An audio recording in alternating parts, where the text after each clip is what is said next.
let me pause the watch room before I forget and get started. Oh, but it doesn't let me do it yet. All right, well, hello and welcome to our second classics book chat. Tonight we have a brand new book chatter. So Erica, if you don't mind, can I put you on the spot really quick just Sure. to say Yeah. hello and welcome you to our book chatting group? Yes, I'm very excited to be here. I think you have some background in literature and stuff. Do you want to just say Yeah. kind of what you do, I, like a one-line bio? yeah, sure. I have a degree in English, which I have not really put to use, other than just reading in general, and I do write a bit in my free time, which is not very much right now. Um, and yeah, I'm a stay-at-home mom, 3 kids, and I get a surprising amount of reading done with that fact. It doesn't seem to hinder my reading, but my kids might uh, wonder why I'm always sitting on the couch reading a book instead of playing with them, but, you know, they're independent. That's how I see it.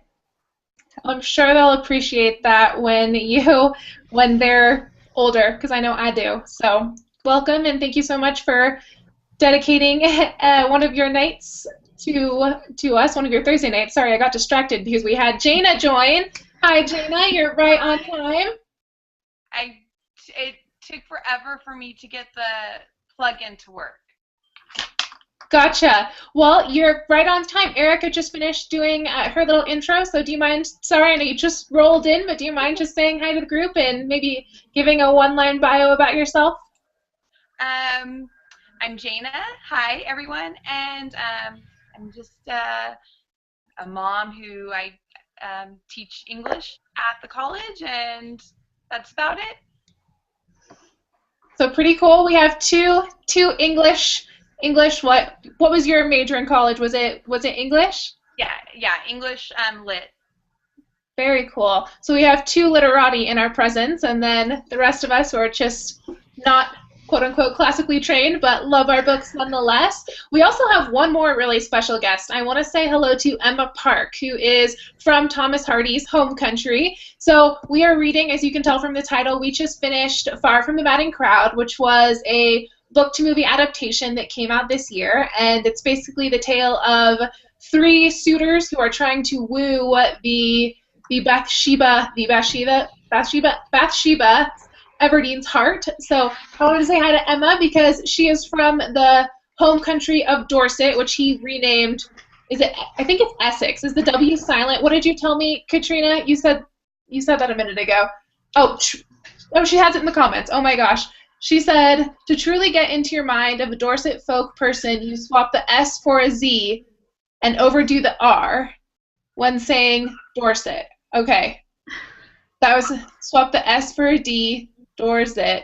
Okay, I'm just gonna butcher it. Sorry, Emma, but I'm excited that you've joined us and that you are in the home country of Hardy, and I can't wait to hear what you think of all of his beautiful descriptions and just how he uses that country as kind of a backdrop for not only his story, but as kind of the protagonists themselves. I shouldn't say the main character, but one of the main characters is Gabriel Oak, and an example of that would be Hardy named him Oak, just like, he's in the book, he's a very strong and sturdy, kind of immovable guy, and so he has the fitting name of Gabriel Oak. So I just loved Hardy's use of just that beautiful countryside, especially as a seasonal living junkie, the way that he used the seasons to contrast against just what was going on in the book. I just really related to that, and definitely was inspiring as I kind of want to get back into writing more and incorporating more seasonal type posts into my blog. So that was kind of a little ramble on how I experienced Far from the Madding Crowd. I think I liked it as much as Vanity Fair. It's so hard for me to put a star rating on a classic. I don't know if you guys feel the same way, but it's like I read a classic so differently than I read something modern.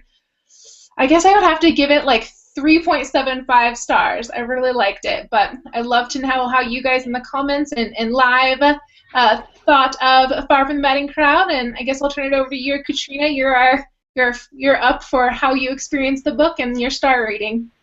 I really liked it. I finished about a month ago, so I read it early on in our quarterly read. So I've been refreshing my memory today, but I really enjoyed it. I read the whole thing. I have the paper copy, which is what I usually do. I really liked his diction and just sentence structure and using very colloquial language was kind of nice, and it wasn't in a distracting way for me, so I really enjoyed that. And I would also probably verge on giving it, like you said, Lisa Marie, like about 4 stars.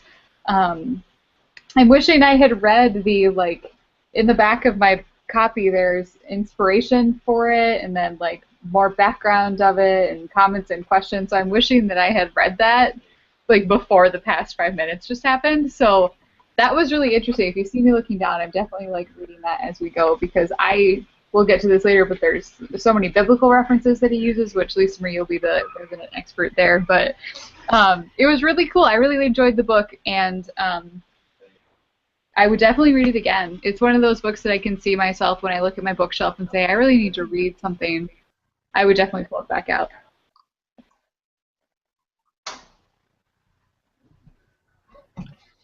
I'm next, right? I think. Yep.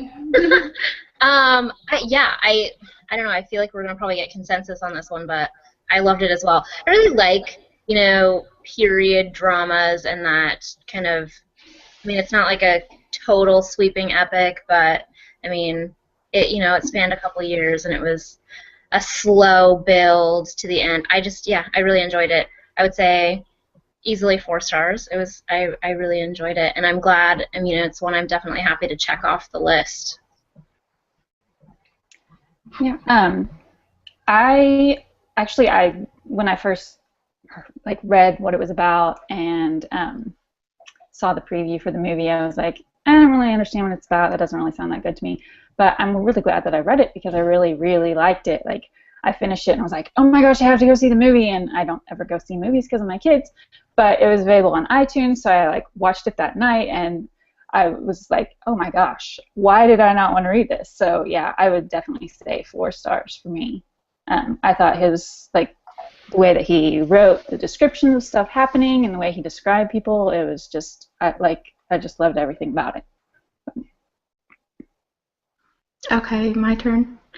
I watched the movie first.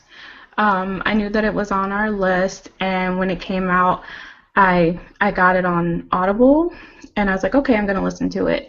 But I actually dragged my husband to the movie first, and when I watched the movie, I was like, okay, I liked it, but I didn't quite understand a lot, so I was kind of like, I felt like some of the characters were flat, so then I said, okay, well, I definitely need to experience the book and find out really more about the love triangle, or if you can even call it that. So after listening to it, I enjoyed it. I would say, I hate doing the stars because to me stars are hard, but I'm gonna say I would say 3.5, only because sometimes with some of the descriptions, I was so excited about the story. I was like, yeah, dude, come on. What's going to happen next? Some of the descriptions I loved, and then some of them were like, yeah, it's a beautiful meadow and the stream and the blah, blah. And I was like, come on, get to it. What's going to happen next? So, but I would say that I'm so excited that it was a classic, and like I said, reading a classic and being able to check it off your list, and there's something about the fact that a book is a classic that just makes me like it more. I don't know if that's anyone else's. I don't know if that's just my weird thing, but I did enjoy it. I like the characters. There's so much that you can, so many directions you can go in with the characters, and some of the things that he mentions, like he says, some of the biblical references, but also references about being a woman versus a man. I mean, there's just so many different things you could really pull out for a discussion if you want to go in all these different directions. So I was excited to read it.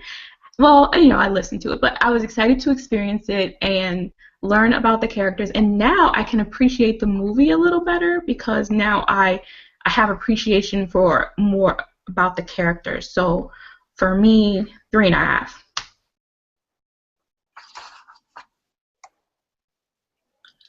All right, Jaina, you are up. What did you think of Far from the Madding Crowd?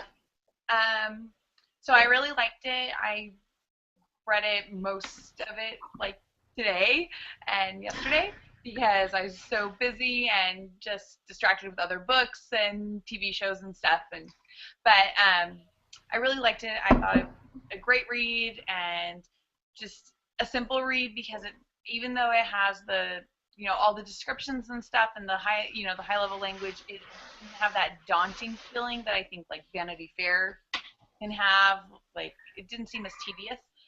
And I would give it, I think, 4 stars, because it wasn't like, oh, my all-time favorite book ever, but it definitely is up there, and I just really liked it, and I thought the characters were great, and I really feel like we get to know Oak and Bathsheba really well, and I think that's why, some of the other characters we might not be as excited about, but I think overall, that's kind of I took it, and I like just something that seems like fun to read, and I thought it was really fun. Awesome. Yeah, I loved Bathsheba and Oak, and I'm sure that we all probably would agree. That's clearly, I think, who we were supposed to be rooting for throughout the book. I think my favorite part of the book was just seeing basically what an 18th century girl boss would have looked like. And my favorite part of the book was when Gabriel first asked her to marry him, and she says back, she's like, I could, and I would have won my battle, quote unquote, and I would have been triumphant, and, I could be a beautiful, princess bride, essentially. And then she's like, but I could do all that without getting married, except it's not appropriate unless I'm married. So she's like, so I'll just, keep doing me, essentially. And I just appreciated that. She owned who she was. I loved the part where he said, in my version, it's on page 28, but she says, a marriage would be very nice in one sense. People would talk about me and think I had won my battle and I should feel triumphant and all that. But a husband, why, he'd always be there, as you say. Whenever I looked up, there he'd be. And she said, I shall do one thing in this life, one thing certain. Gabriel. He said, I shall do one thing in this life, one thing certain. That is, love you and long for you and keep wanting you till I die. And then there's like that beautiful romantic sentiment. And then Bathsheba says, I want somebody to tame me. I am too independent, and you would never be able to, I know, so you'd never be able to tame me, basically. I don't know, I just love that scene. And I also, I think further in the book, there's maybe 2 or 3 chapters later, the narrator talks about how, she was this landowner, she was a female landowner, and the novelty of that just hadn't quite worn off yet. And I just thought that was such a cool way for Hardy to paint her in a time when, marriage was everything and women didn't own land. I mean, I think that it's a challenge, being a leader in quote-unquote corporate America now, especially in IT, which is a really male-dominated industry. I think it's intimidating, and I can imagine, rewind 200 years, it's like, wow, that's just, I just really appreciated that Hardy made a protagonist who was outside the box. I think it's a nice departure from Austen and the Brit-lit that focuses a lot on romance and kind of traditional romance and marriage. So that was my favorite part of the book. Katrina, what do you think? I really liked the fire scene. When is it the barn or something is on fire? I really enjoyed that. I could just really see it, and that's the part of the movie that I watched. So I just watched the beginning of the movie, and it was so well done, I think, and it was exactly what I saw. And for some reason, that part just sticks with me in my head, even after finishing it a couple months ago. Just already that he was willing to do whatever he could, and then found out that it was her. So that part just really stuck with me through everything. I think it was one of my favorite scenes in the whole book. That was my favorite part. Okay, so I didn't, because I listened to the book, and again, I think Audible is out to get me, because I swear I bookmarked some things when I was listening, but they're gone again. And so I finished it last month. I don't know, I finished it a while ago and watched the movie, so sorry if I'm blurring things, but I swear this was a quote that was in the movie, and the book, when she was talking to Baldwood about not wanting to, marry him and trying to describe her feelings, and she said it's hard to talk about one's feelings, talk about a woman's feelings in a language made for men, I think was the quote, or something roughly like that. And I kind of like that. I mean, I thought it was interesting. He did have the female protagonist, and then he was also, discussing what it was an interesting perspective for a man to have, to write from the view of a woman and have that sympathy, especially given that it was 200 years ago. So I like that. I think there's probably a lot. I mean, we could really unpack that quote quite a bit, but that one has stuck with me. I've contemplated that one since finishing the book and watching the movie. Yeah, that was one of my favorite quotes too, and I liked. This was after Troy had kissed her for the first time, and it's like the chapter right after that. And it says, Bathsheba loved Troy in the way that only self-reliant women love when they abandon their self-reliance. When a strong woman recklessly throws away her strength, she is worse than a weak woman who has never had any strength to throw away. And I just liked how, like, she's this strong woman, and then, like, he's, like, her Achilles heel, like, he comes in and he sweet talks her, and all of a sudden all that strength just kind of crumbles because he said she has a beautiful face. And I mean, it basically leads to not her downfall, but kind of ruins her life for quite a bit of the book. Yeah, I didn't write down a favorite quote, but I have a favorite scene. And my favorite scene from the book is when Troy comes back to the house and discovers that the body is Fanny. And I don't know, maybe I'm like a drama queen or whatever, but like that was just like, I felt like I was holding my breath, like, oh, what is going to happen? Like, what is really going to be his response? And just like, I don't know, just trying to imagine, trying to put yourself in that situation. Number one, there's like a dead body in your house, but going back to like, like, how are you going to respond? Like, and what he says to her, which I did it on Audible, so I don't know the quote or the page or anything, but I just felt like that was just so devastating, like, to experience what he said to her and how he was just talking about how much he loved Fanny, and just like to try to imagine the one person that you love, like, they don't love you in that way, and to say those types of things to you, just like, and there's like, what can you do, because like she's dead, so it's not like you can just hate her. She's you feel bad, like she's dead and she's pregnant. So just like that scene, I don't know, I just felt like it just like, I don't know, I felt like I was right there with her, like feeling like such that how horrible that would be, and just like how she like had to deal with that. And I also felt like I kept thinking, like, sometimes throughout the book I would say, like, did she end up marrying herself? Like, sometimes I would see like there would be like these comparisons between her and Troy, and so I would say, like, did she end up marrying herself? Because sometimes I might think about like what she did to Boldwood, with the whole prank with the, so she's kind of, and even when she turned down Oak, like, so I was like, is there a little bit of Troy in her? Is that why she really, like, fell for him?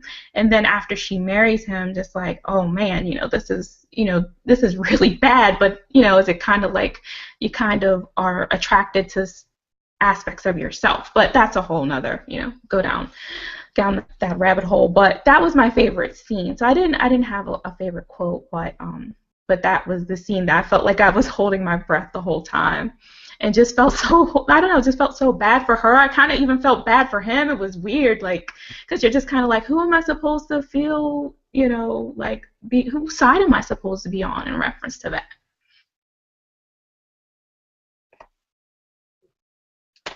Okay, so mine, I was looking, I have kind of like, there was a favorite chapter, I guess, and it was the chapter where Troy and Boldwood meet. And then he's like, tries to buy him off, and then he,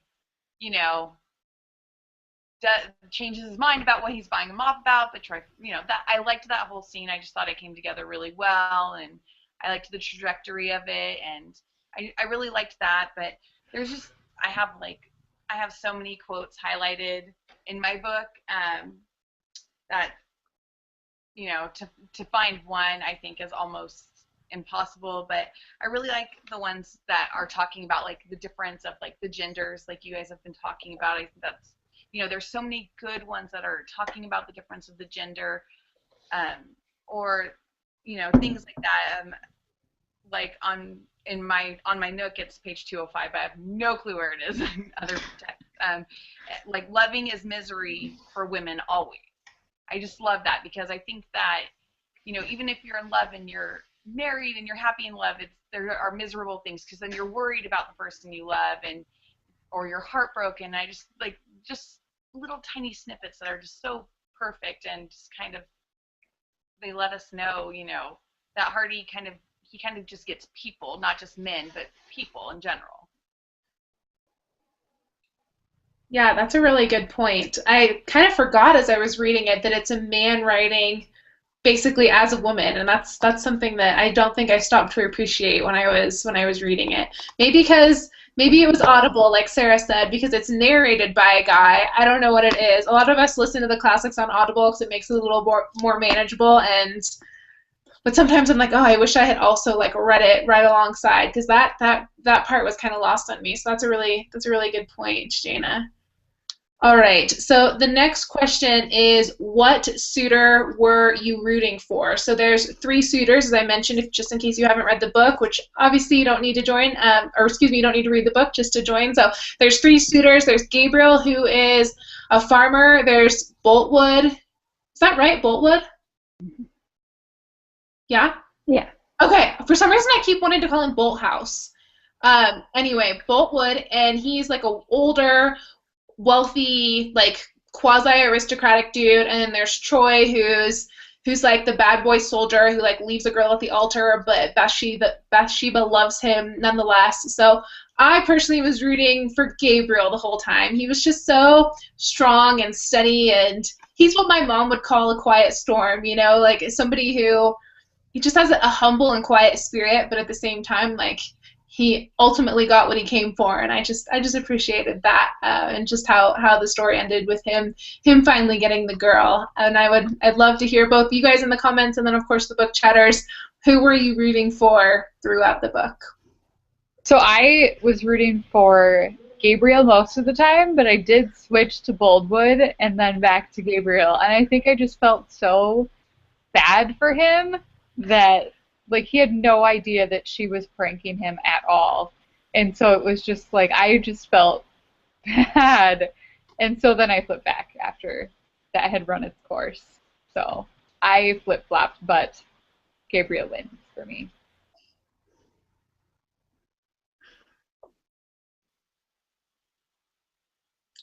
Sarah, did we lose Sarah? Yeah, I think. Oh, wait. I think she's coming back. Yeah, she's... Okay, whoopsie. Sorry. Erica, do you mind going? I was like, waiting for Sarah. Sarah dropped. I guess initially, I guess at the beginning, I kind of figured, since it started out focused on Gabriel, that either he would end up with her or everybody would have like this tragic ending. But I guess, I was expecting them to end up together, so I kind of saw that coming, but I'm glad that they didn't, I think her turning him down in the beginning was right, because there's this quote in there, I don't know exactly what it said, but something about how he was looking for somebody to be what he wanted, and she was there, and so he kind of saw in her what he wanted to see, and like they didn't even really know each other, and I know that was kind of a common thing back then. You didn't really know the person that you were going to marry, but he's like, oh, I'm in love with you, you should marry me and I'll give you a good life. But then by the end, like he actually knew who she was as a person and knew that she wasn't this like princess or whatever, this girl of his dreams, that she had like these real flaws that he understood, and he stood by her through all of that. And obviously he's the only sane one of 3 of them, so you would hope that she would end up with him. So yeah, I mean, I was definitely rooting for him above the other 2. Oh, you want me to go now? Okay. Man, I don't know. Like, I was all over the place. At first, I was like, I could understand Gabriel, and I'm just like, oh, he's just so constant, and he just loves, and he's there, and he, gets her out of jams and helps her throughout the whole thing, and never put like pressure on her or anything like that. And then I would go, but then I was like, man, come on, Gabriel, like, man up, do something. Like, just sometimes constant is not very attractive. Like, it's not hot. Like, the fact that Troy was just like, hey, I'm going to go for it, and I'm going to, be a little bit of a rake, and it's fine. But I just wanted to, I don't know, I just wanted to shake Gabriel sometimes, and then I wanted to shake her sometimes. But I don't know, all in all, of course, you want to go like with a good person. So with Boldwood, I felt like I did feel bad for him, but at the same time, I was just kind of like, you're kind of like not stepping up your game. I don't know what courting was supposed to be like or whatever, but I felt like he really was lackluster in it, like especially once Troy hit the scene. Of course, Troy hit the scene and he's young and he's a soldier and everything, but that didn't mean it was over for you. She hadn't married him yet. So, like, I don't know. I feel like he didn't fight enough. So, I don't know. I go back and forth, and then I say, well, maybe she just shouldn't have married. Like, she just shouldn't have married. Like, maybe she should have just been, like, stayed single and just, like, been a worker. But if I have to, choose a person, I don't know. I'm going to go for Troy, only because I felt like he was, I don't know, he had some excitement. I felt like maybe they could have worked it out if their personalities weren't so similar. There she is. What happened to you, Sarah? I was like waiting for you to jump in, and then I was like, oh wait, Sarah isn't there anymore. Just disappeared. I had to reset my internet. My internet provider is awesome, so I had a bit of a technical meltdown for a few minutes. Well, welcome back. Are you still on who we were rooting for? Yes. So, can I just jump in, even though I'm out of order? Nope, go for it. So I was totally, which I figured we were probably all, although, Tabitha, did I just hear you say you were rooting for Troy? Yeah, I was hoping he would get himself together and get it, just get back on track. Oh, man. Okay. So I think I absolutely hated Troy, but I was obviously, I'm like, I don't like romance in real life. Like, sometimes, I tell my husband he's being a weirdo when he's like too nice to me. I'm like, calm down, like, I get it, you love me, that's awesome, I'm really happy, but don't be too nice to me. So, but I love reading. So really, despite the fact that I married a Gabriel, I think I probably am more comfortable with jerks like Troy, even though I hated him. But I loved Gabriel, and I was totally rooting for him. But I did really feel bad for Boldwood. Like, I don't know, the poor crazy guy. Like, I felt, and then like my heart bled for him a little bit when they found the stuff, all of the stuff in the room that was like embroidered with Bathsheba's name on it. I was just like, oh no. Like, I felt really bad for him. So, and she was kind of a little mean to him. So then, with the Valentine and all of that stuff, so that, kind of a little bit, my hierarchy would be Gabriel, Boldwood, and that's it, because Troy, I was happy when he disappeared. So, yeah, that was my take. That's funny. I love how you're so opinionated, Sarah. Sometimes we're like, I think, and Sarah's like, no, this is my order. She's like, I love it. I love it. So let's see. Erica, so I guess, wait, Erica, did you go? Now I can't remember. Yeah. Okay, so it's just Jaina. So I'm kind of with Sarah because I totally hated Troy. Most of my notes about him throughout the book are things like louse, cheater, jerk, And so they're not even like very descriptive notes. They're just like, you know, one-word adjectives of his really bad behavior. He's not nice to Fanny. He's a total jerk to Bathsheba. He tricks Boldwood in that scene that I said was like my favorite scene. He's just like a complete idiot. And so I don't like him. And, you know, I was like okay with her marrying Boldwood if, you know, before Troy came along and things were going good. And it seemed like Gabriel was like, okay, I'm willing to accept that because he seemed like a decent guy until he went crazy.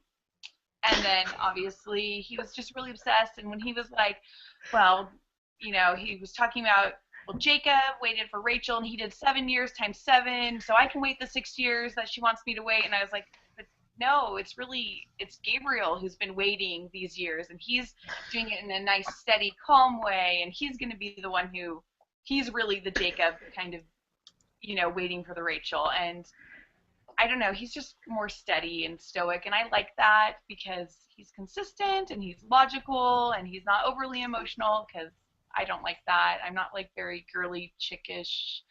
I don't do the crying, emotional, sappy man stuff, so I like that. And I just feel like she had a relationship with him, and it was you know, like a real relationship. A friend, you know, that started as a friendship, and they don't do a good job of building. Well, Hardy, I think purposefully doesn't build that type of friendship between Bathsheba and Troy, or Bathsheba and Boldwood. They're kind of flat men that are just kind of seeking her, whereas she, you know, with the lightning storm, Gabriel warns Troy, and Troy's like, no, the weather's fine. And so he takes care of it, and she's like, oh, I told him too. And, you know, it's like she trusts him to take care of her business because he's steady and he's there. And she, you know, when she had a problem, she would go to him for information. And she talks about like, oh, I don't want to go to my lawyer for moral stuff. I come to you.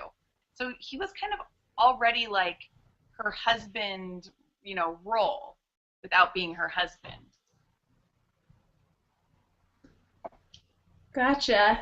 Anyone in the comments have any particular suitors they were rooting for?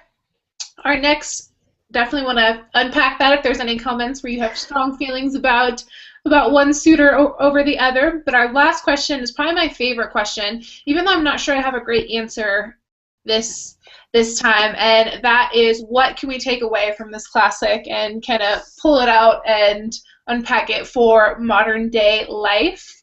I don't know that I have a really good answer for this one. I think when I was reading this book, I was so focused on just the actual writing and just Hardy's just style and his descriptions of like seasons and nature, which normally isn't like me. I know in my book it talked about how Hardy was an architect by trade, and so sometimes he does really elaborate explanations of like structural details, which that's sometimes is a little much, but I just love the way he like painted light, and you just felt like you were there, like in the countryside on like a cold morning, or just he could make you feel like you were in the scene. And I guess the thing that I really appreciated most is just the title, and one of the reasons I'd wanted to cross this off my list while I was in Denver actually is because, you know, the title is Far from the Madding Crowd, and the basis of the title is, you know, Hardy had such this love affair with the English countryside and just being far from the madding crowd, and for people who had come into their own and decided who they were going to be, and then alongside it kind of discovered who they were kind of in this country setting, which I can really relate to coming from Southern California, which is like, if there was ever like a madding crowd, it's like LA, right? It's like all the way live all the time. So coming to Denver, it's like so quiet, and I just develop such an appreciation for kind of coming into your own in like kind of quiet moments. So that's, I guess, my main takeaway, and what I will remember from this book is just that was kind of the whole theme of Hardy's intention behind the book. I don't know necessarily that it was like a theme, but I just really appreciated that, and just how we can really come into our own when we're in those types of settings, and just what a role nature can play as well. So yeah, a couple things in the comments that I thought were good. As Caitlin said, when she was reading it, she was like, wow, I don't give men enough credit who write, as women, because there is some major depth there to be able to do that. I don't think I could ever write as a man. That would be really hard. And then Brandy said her takeaway was that boys bring drama. So I appreciated those too as modern day kind of takeaways. And yeah, what do you think, Katrina? I'm going to kind of go the shallower route on this one, and just, for me, the takeaway, like, obviously because I read it a couple months ago, is to not play with emotions of the people that are around you. Like, if you feel one way, you should feel one way, obviously, to those people, and not joke, like, I love you, I want to marry you. Oh, I don't.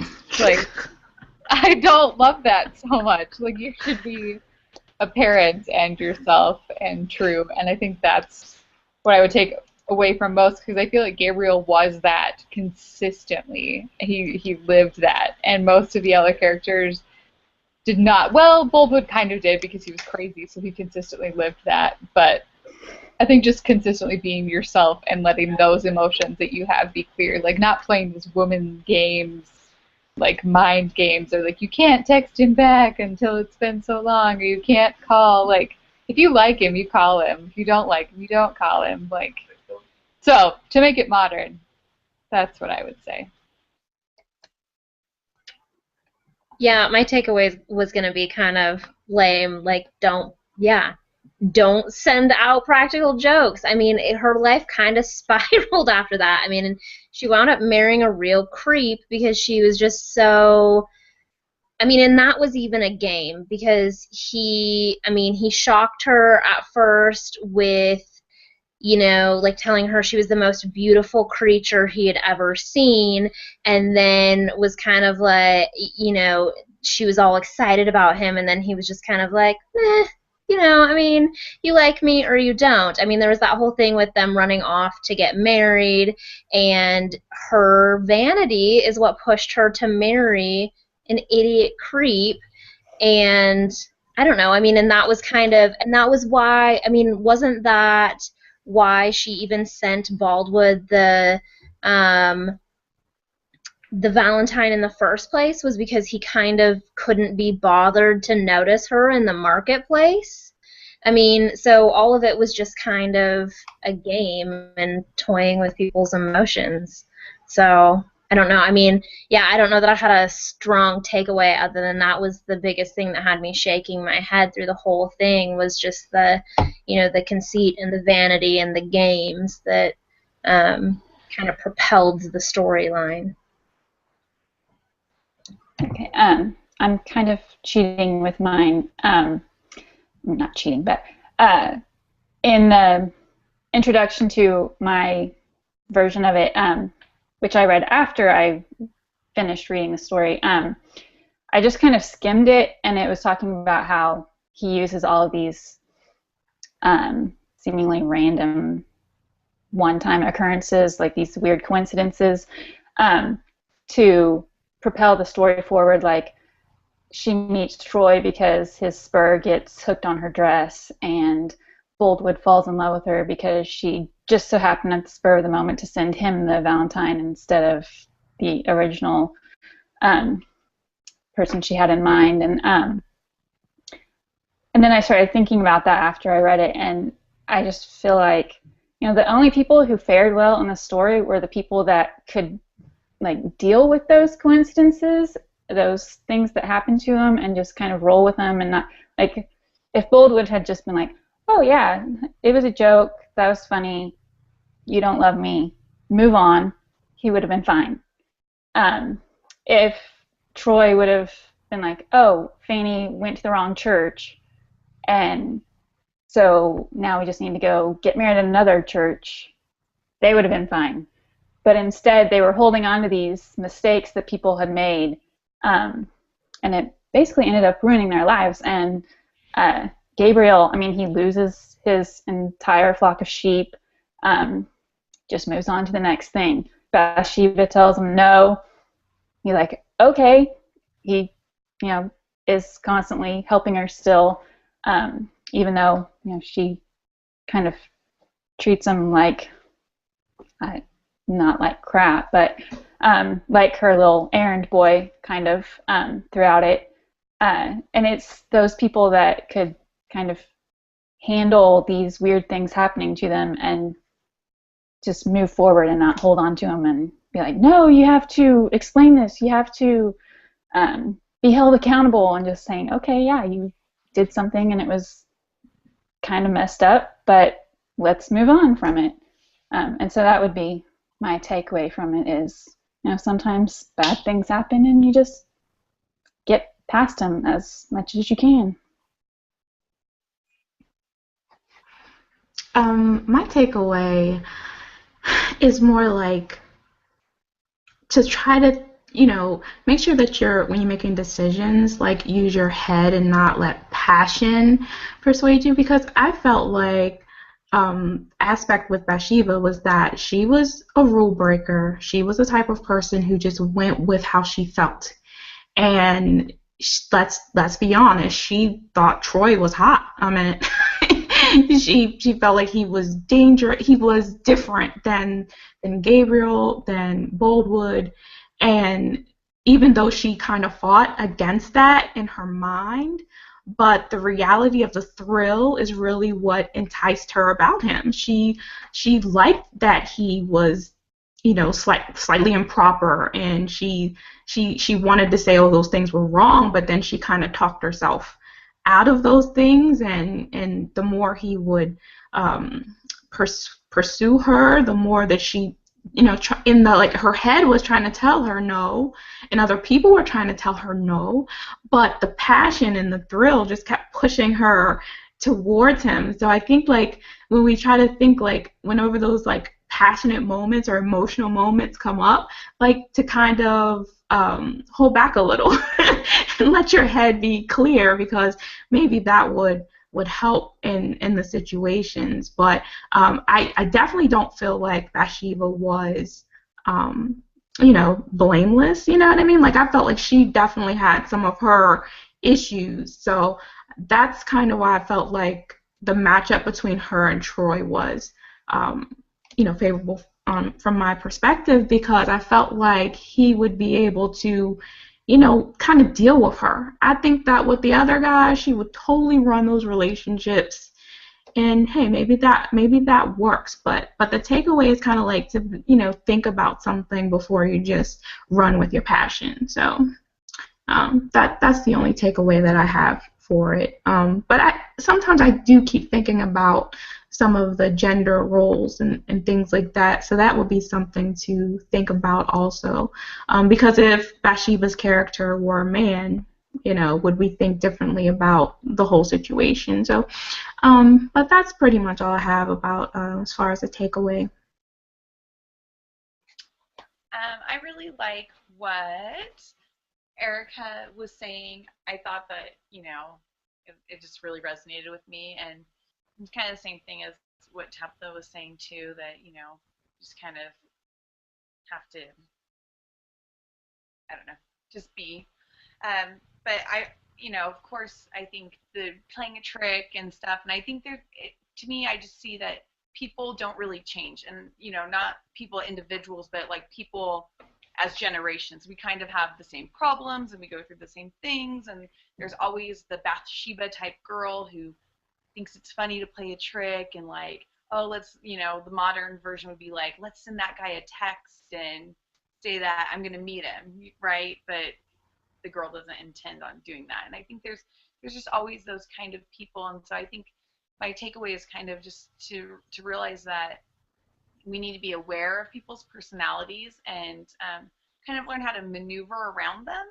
And I feel like that's what makes Oak such a good character is, he sees people's flaws, but he doesn't really, judge them or be rude to them because of them. He just kind of learns how to maneuver around them and work around them, and,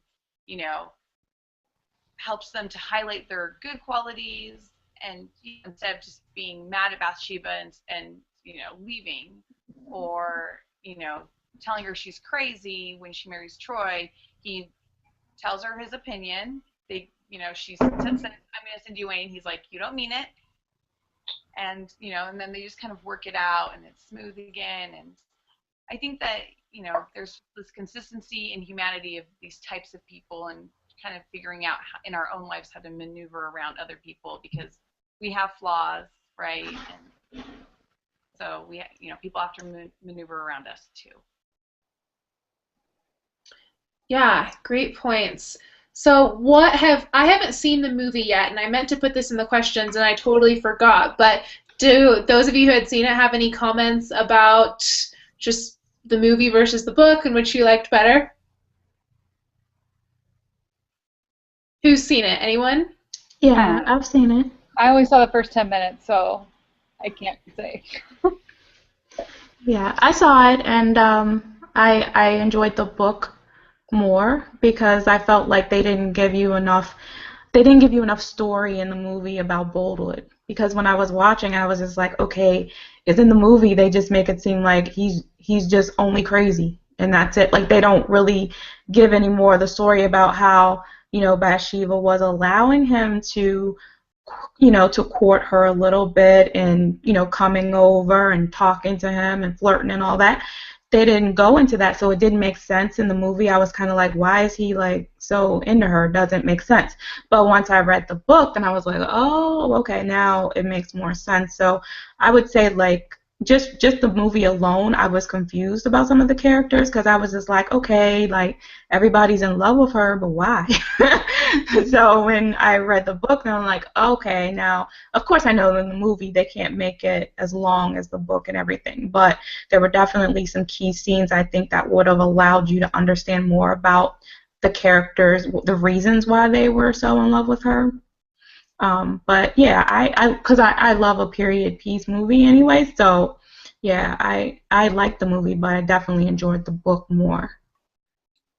Yeah, I did the opposite. I saw the movie after I had read the book, so I don't know how it translates without having all of that background stuff that's not in the movie, but I thought for a book to movie adaptation, it was pretty loyal. I mean, they didn't change the story drastically like a lot of movies do. And I mean, they had to leave a lot of stuff out, obviously, and you couldn't get the internal dialogue type stuff that you do in reading the books. But I mean, I thought it was pretty good. I guess they had made previous versions where they kind of focused more on, I think they said Troy was more the romance they focused on, and in this version they kind of set it up as like Gabriel is who she's going to end up with, and that's the romance that you should kind of be rooting for. And I didn't understand how it would work the other way, because when I read the book I was like, isn't that how it's kind of set up?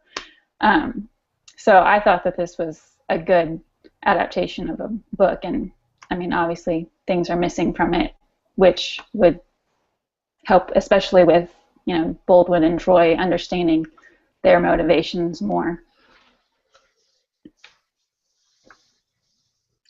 Awesome. Anyone else have any comments to close out our Far from the Madding Crowd discussion?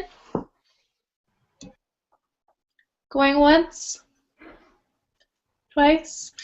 All right, well, there's lots of questions in the comments about what we're reading next and what is on the agenda. So all of it is linked below in the description bar, as always. But this month we have a book club doubleheader. So next Thursday, it'll be same time, same place, and we will be discussing Emily Griffin's The One and Only. I have not started this book, but it is a chick lit book, and I will have it done for you on Thursday, and I'll be excited to discuss it. I know the book chatters are probably way ahead of me, as always, so I'm going to Audible this puppy. Oh, there's a link for 2 free Audible books also in the description if you're like me and you need a little help getting through the book sometimes. So that is next week's book, and this is July's read. Then for our August read, which is next month's book, we are reading Leah Moriarty's Big Little Lies, and it's really bad glare, so I'm going to put it down. But she is one of my favorite authors, so I definitely would recommend checking that one out. My friends who are all in the book club, I used to be on, they're actually meeting right now, and they read it, I think, 2 months ago, and they absolutely loved it. And then lastly, our next classic is going to be Frankenstein, and this is also coming to theaters. Daniel Radcliffe, also known as Harry Potter, is playing Frankenstein. So I believe he's playing Frankenstein. I might have that wrong. You guys can feel free to correct me if I have that wrong, but I think he's Frankenstein. So this is kind of an ultimate fall Halloween girl power read. We're discussing it on October 22nd, and if you don't know the story of Frankenstein, Mary Shelley, who clearly is a woman, had a writing competition with Lord Byron and a couple other of the prominent men authors of the time, and they tried to see who could write, I think it was the best Gothic story or something, and long story short, Mary Shelley won as she beat out the dudes. So this is definitely a girl power read, and kind of a darker, very, very good thematic book. And the movie, I believe, comes out October 3rd. So if you have any questions on the schedule, as always, it's all linked down below. And thank you so much for joining us. One last thing, I did say that I would give away 2 planners, so I have door prizes for you guys, and there will continue to be door prizes for anyone who joins live. So I'm giving away 2 $50 gift cards. You can choose between $50 to Erin Condren or $50 to the Glam Shop, and the winners are Mandy Pritchard and Natalia Galarza. So thank you guys so much for joining, live and commenting with us. Definitely send me an email and let me know where you would like your gift card to, and I will hook you up with some planner goodies. So thank you guys so much for joining. Thank you, Book Chatters, for dedicating a Thursday to our book club, and we'll all be back here next Thursday for Emily Giffen's The One and Only. Anything else before we go? Did I forget anything? No? Okay. Well, thank you guys so much for joining, and we will see you next week. Okay.